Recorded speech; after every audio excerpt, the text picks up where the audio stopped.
첫 번째 대선 뉴스는 안철수, 김종인 품고 공동정부 승부수.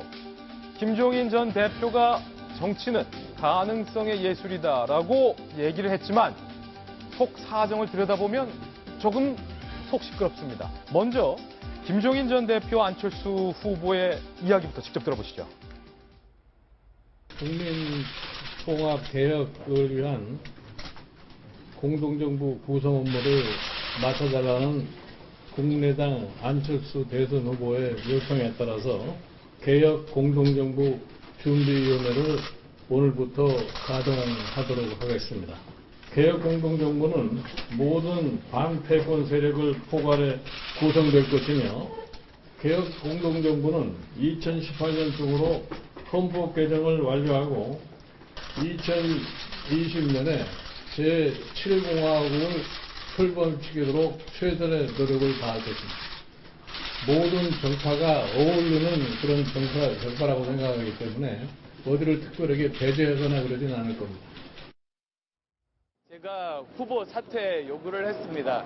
국정의 파트너로 생각하지 않습니다. 제 생각 말씀드리는 겁니다. 그 부분도 김종인 대표께서 분명하게 설명하셨습니다. 국회에서 다음 개헌을 할 때 논의 결과가 나오면 거기에 따르겠다고 제가 말씀드렸습니다. 이미 거기에서 변한 건 없습니다.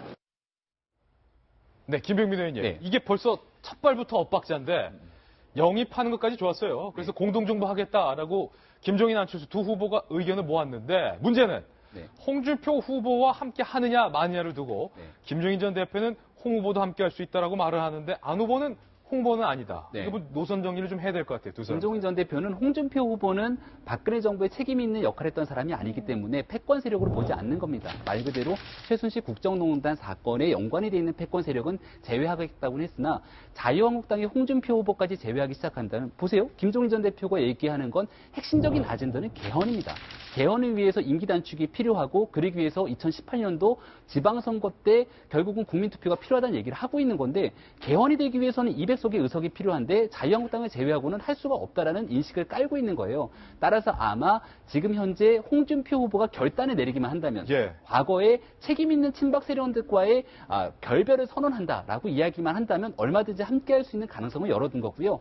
안철수 후보도 조금 전에 얘기했잖아요. 제 생각을 말씀드린 겁니다. 라고 얘기를 했지 결국은 결과론적으로 김종인 전 대표에게 공을 넘긴 상태에서 많은 사람들이 함께하는 국민들이 요구가 있으면 안철수 후보는 따를 수밖에 없다 저는 이렇게 생각을 하거든요. 결과론적으로 그냥 문재인 후보에 대항하기 위해서 3정부 단일화한다 그러면 아무런 명분이 존재하지 않습니다. 그리고 단일화해갖고 한 명의 후보를 내세우면은 여기에 포기하게 된 2명의 후보와 2명의 정당은 무슨 일을 하게 되죠?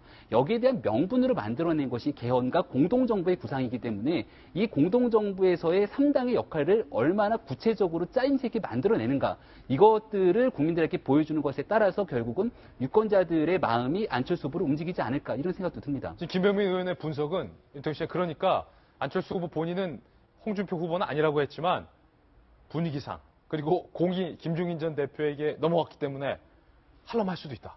아니, 저는 하려면 한다는 게 무슨 말인지 잘 모르겠는 게요. 그게 무슨 말이냐, 김병민. 아니, 홍준표 후보가 예를 들어가지고 사퇴를 한다면, 아이, 그거야, 뭐, 표정 관리를 하면 되는 거죠. 근데 이거 무슨 뭐 딜을 해가지고 한다? 이거는 있을 수가 없습니다. 왜냐면요. 먼저 홍준표 후보 입장에서도 홍준표 후보 생각이 맞는 거예요. 이렇게 가야지 호남을 나눠 먹고 보수는 내가 하고 구도상 이렇게 된다라는 것이고 홍준표 후보하고 예를 들어서 안철수 후보가 홍준표로 단일화한다? 예컨대? 그러면요 호남에서는 한 9대1 정도 나올 겁니다.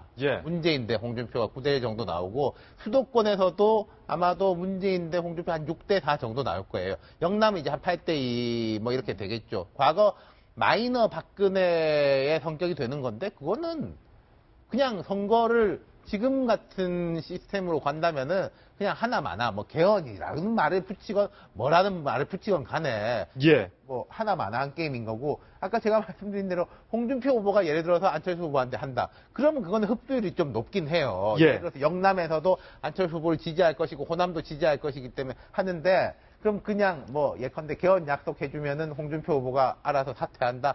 전 그거 있을 수가 없다고. 있을 수가 없는 일이다. 그러거든요. 그런데 일단 김종인 전 대표의 카드는 홍 후보를 사퇴시키고 안철수 후보 쪽으로 힘을 모으자라는 생각을 구상 중인 것 같은데 문제는 홍 후보 본인도 반발하고 있고 문재인 후보가 이에 대한 비판을 시작했습니다. 살펴보시죠. 먼저 홍준표 후보입니다. 옆에서 가만히 보자 하니까 말이야. 이런 태도예요. 아무리 대통령을 하고 싶다 하지만 상황에 태상황까지 모시고 여기서의 상황은 박 전 대표, 태상황은 김종인 전 대표를 의미하는 거죠. 3년짜리 대통령이 되려고 무리하는 건 자신의 유약함만을 드러내는 것이다. 참 딱하게 보인다. 안철수 후보에 대해서 일침을 가했습니다. 그리고 문재인 후보입니다. 바른정당뿐만 아니라 자유한국당과도 연정을 할 수 있다고 하고 국회 다수 세력의 총리를 내주겠다고 한다. 이러면서요. 권력도 나눠주고 그들의 요구도 들어줘야 하는데 이게 정권 교체냐? 이것은 적폐연대다. 이게요. 그러니까 저는 3쿠션 정도로 보는데 3쿠션. 지금 이렇게 해가지고 문 후보는 다시 적폐연대 이야기를 하기 시작했습니다. 근데 이게 누가 집권을 하든지 우리가 연정이라고 이름을 붙이고 협치라고 이름을 붙이고 나눠먹기라고 이름을 붙이는 간에 누가 집권을 하면 그렇게 될 수밖에 없어요. 지금 다 똑같은 거다. 예. 근데 예. 이제 문 후보에 대해 가지고 그럼 나는 우리끼리 간다는 걸 부각시키는 거 하나. 두 번째는 홍 후보에 대해 가지고도 저는 홍 후보가 사퇴 안 할 거라고 보는데 홍준표 저런 식으로 혼자서 독불 장군으로 가면은 결국 문재인한테 넘겨주는 거 아니야? 라는 거를 부각시키는 것이 바로 김종인식 흔들기에 전략적 목표는 그것일 거라고 저는 생각을 한다는 거죠. 실제로 뭐 되면 좋지만은 그 될 예. 가능성이 없기 때문에 예. 그렇게 흔들어 가지고 지지율 결집도 조금 생각을 한 거다. 지금